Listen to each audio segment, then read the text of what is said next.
Hey everyone, welcome back.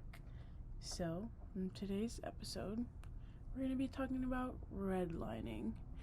And some of you may or may not be familiar with it, but me personally, I chose this topic today because I don't know, I just feel like the first time I ever really heard about the topic of redlining, and I'll go more in depth right now, but like the first time I ever heard of the topic redlining, I just felt like, and like I actually like found out what it was and that's the actual thing, I was completely shook. Like I was shook. I couldn't even, like, I was just so amazed at how, like, why didn't, like, how come we're not taught this, you know? Okay, how about we jump into it? All right.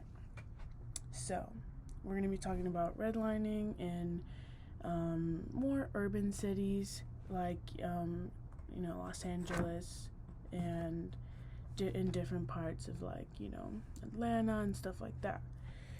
So, just to break down, just to start us off and give us like a little brief history around redlining. So, all this kind of started around maybe the New Deal after like the Great Depression, and the New Deal was starting to be released. And then because of this New Deal, we have, the National Housing Act. And then because of that, we have Homeowners Loan Corporation, or HOLC for short. And basically, because of this, because of this Homeowners Loan Corporation, to help, all these like more middle class white people get housing and like try to afford housing. Because of this, they created these maps, these like color coded maps. And these maps were called presidential. Is it presidential? No. Residential. No, sorry guys. Residential security maps.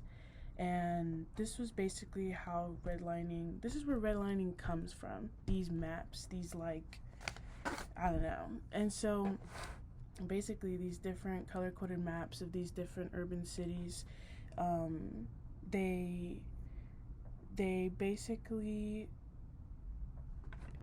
so in these color coded maps, they basically kind of divided, or like kind of labeled different parts of, or gave different parts of these like cities, um, depending on different aspects that they had.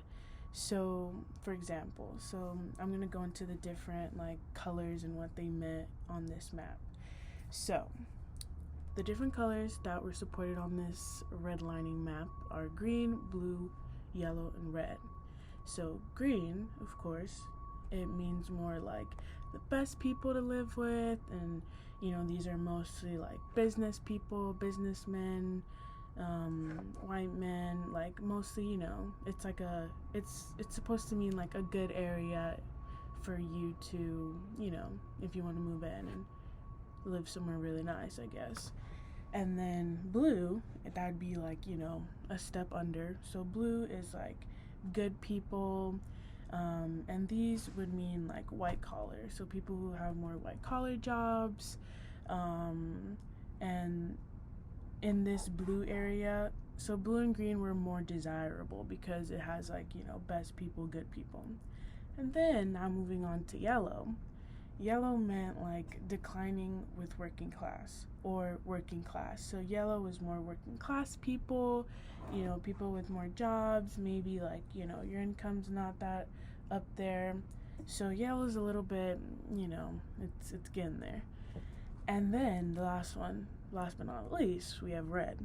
And red meant hazard. Red meant either foreign born people or lower class people, or the quote unquote Negroes. So, yeah, apparently that's hazardous. But so in these different in these different subgroups, like,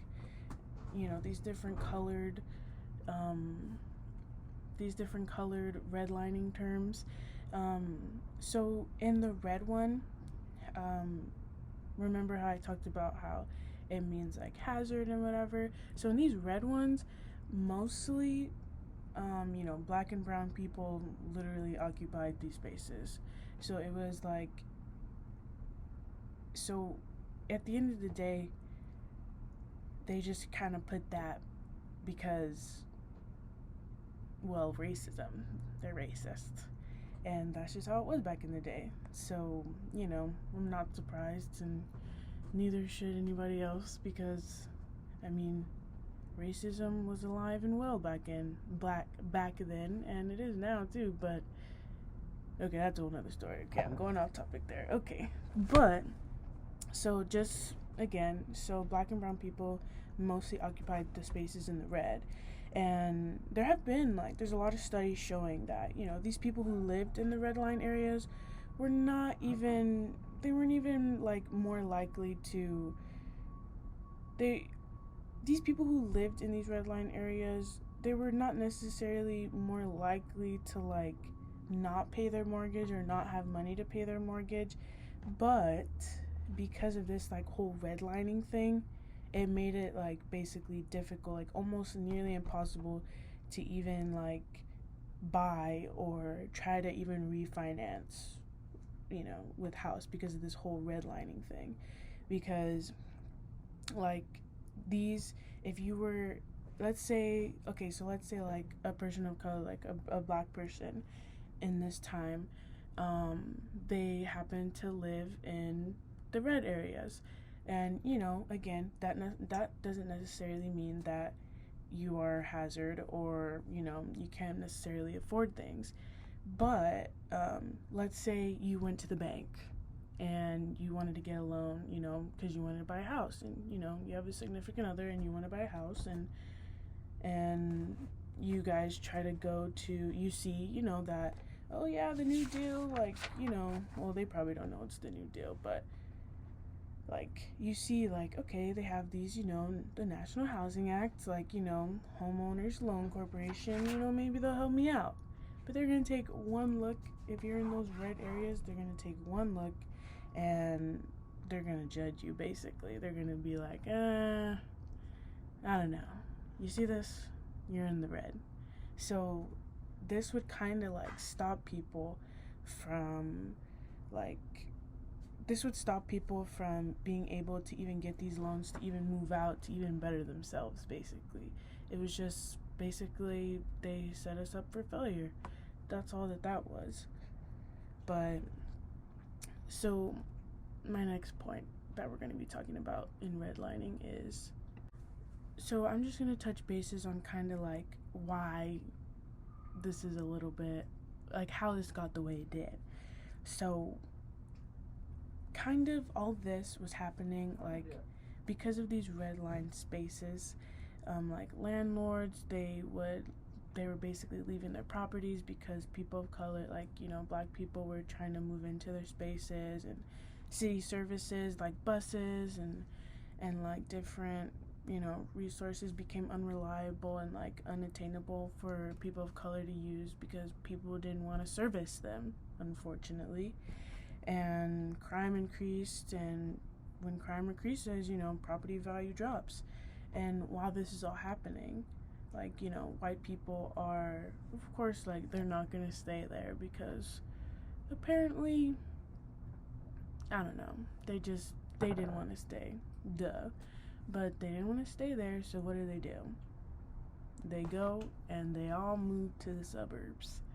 And lots of these suburbs, they're nice, hey, we've all been to a suburb, they're kind of nice, not gonna lie. But in these suburbs, there were a lot of different little plans, well, not plans, but there are different little things set in place for specifically not selling to black people in these suburbs. But yeah, okay, sorry, I had to go to the restroom real quick. But yeah, basically in these suburbs, they weren't selling to black people. They made sure that when they fled, they were not they were going to leave without a trace, and they were going to make sure we were not going to get a piece of anything. So, and of course, all of this is perfectly legal because America. And yeah, this definitely affects and affected Black and brown people in this time period a lot. So I just wanted to spend some time just like, giving my thoughts a little bit. But like this part in particular, like this big chunk, I definitely, when I first found all of this out, I was very surprised and very like, dang, like how are they going to label us like, and put negative connotations on our name, and then turn around and kind of just use it against us. And it's like not fair. It definitely wasn't fair. Like there were no rules or there were no like laws set to helping us, like to helping us people of color in this time to help beat this. I mean, there was like after MLK died in like 1968, they tried to kind of like fix it, like after they tried to do like a Fair Housing Act of 1968 to get more equal housing opportunities for any race, and like to really kind of help that.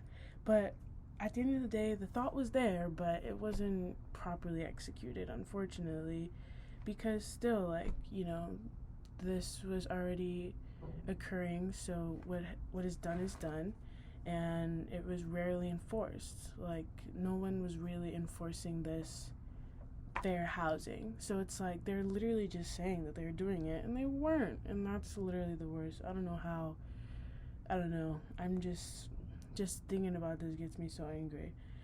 But basically, like, housing segregation really affected a lot of people, and it had a lot of effects on, like, it had different aspects of what it had effects on. So like it had different aspects that it affected about wealth. So like discrimination within like this housing community, it is one of the main reasons for Black families. It's one of the main reasons for why Black families are very much making less than white families, even when it's like a white people, like even though it is a white person with like less income. So what I mean by that is like this doesn't just affect housing, like this affected different parts of different things in people of color's lives at this time, with like just like this ongoing forever like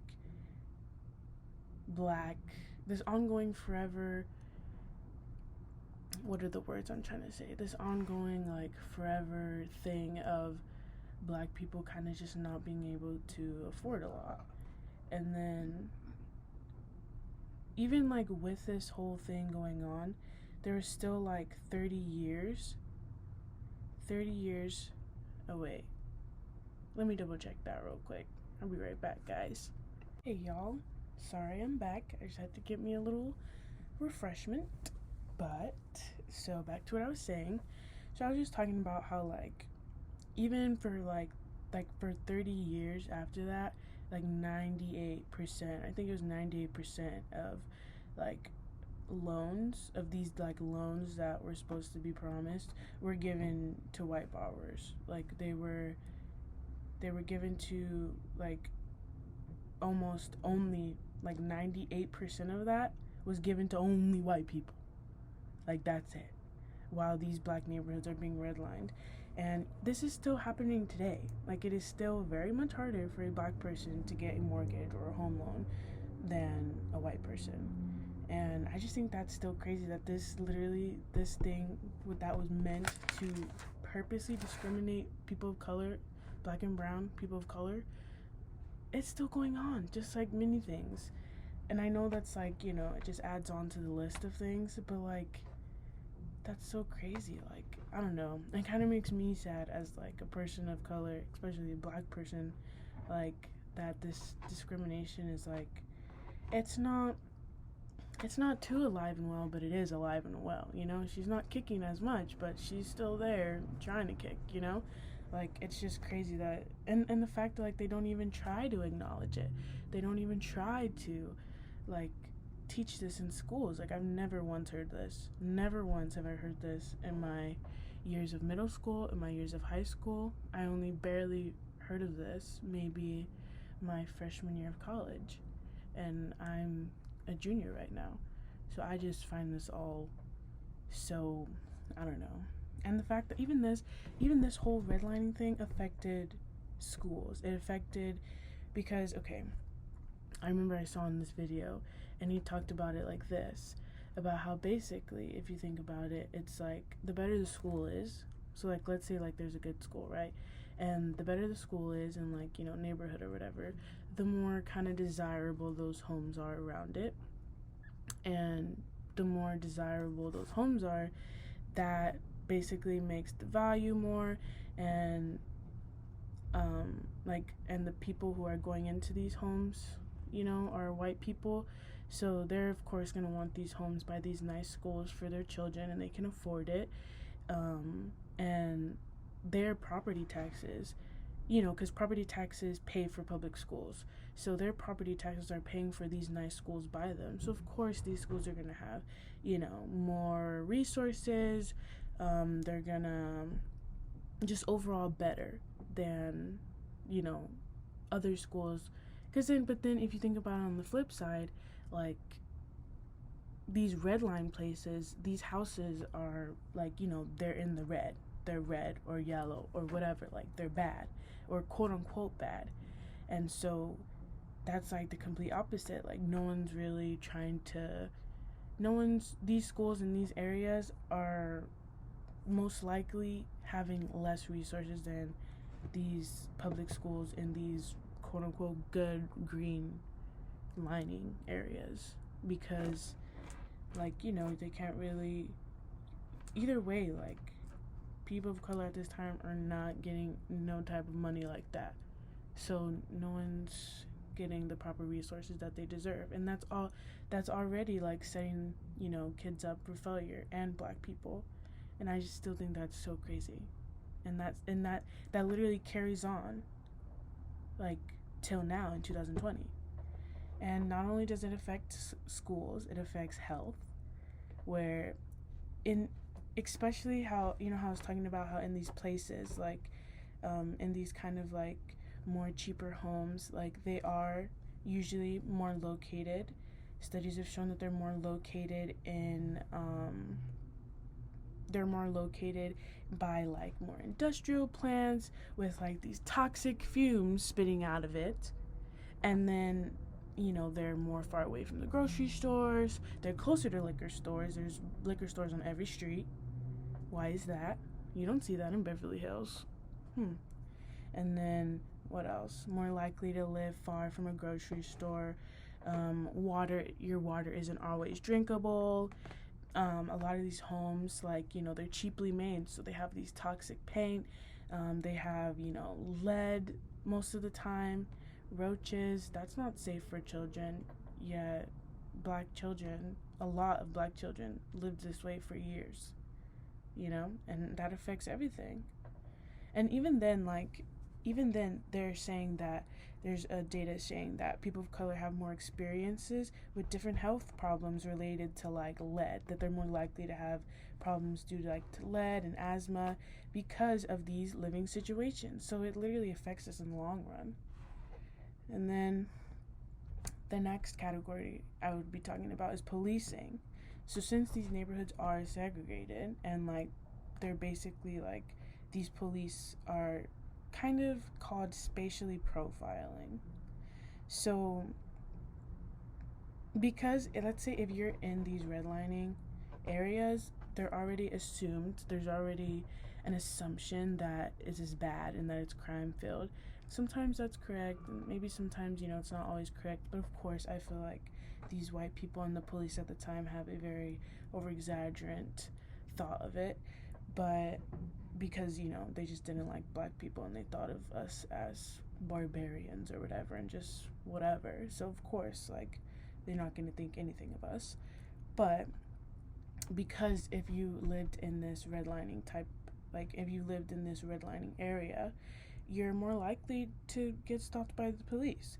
And a lot of these times they're unnecessary contacts. So you're already coming in contact with the police unnecessarily all the time because they're in these areas all the time because they feel like that's where they need to be and that's where all the, action is or whatever, because it's a red-lined area. But and because of this, like, of course, like, even today we see how, heavy aggressive policing, it basically makes people feel like they can't trust the police.